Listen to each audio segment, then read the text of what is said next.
राष्ट्रवादीचे नेते शरद पवार निवडणूक लढवणार आहेत का असे प्रश्न उपस्थित केले जात आहेत। ठाकरे सेनेचे खासदार संजय राऊतांनी एक विधान केले। काय म्हणाले संजय राऊत बघा।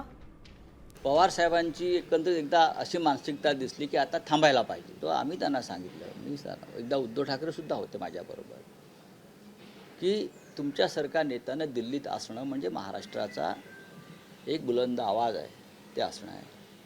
शरद पवारांनी ज्या दिवशी ते ठरवतील की मला निवडणूक पुन्हा लढायची आहे, महाविकास आघाडीकडे तेवढी ताकद आहे की पवार साहेबांसारख्या नेत्याला निवडून आणण्याची।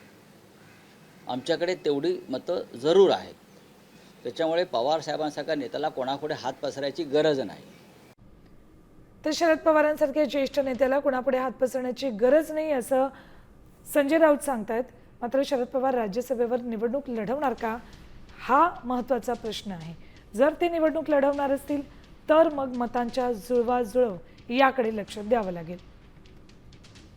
2 एप्रिलला शरद पवार यांचा राज्यसभेचा कार्यकाळ संपतोय आणि त्यानंतर ते पुन्हा राज्यसभेवर निवडून येणार का याची चर्चा सुरू झाली।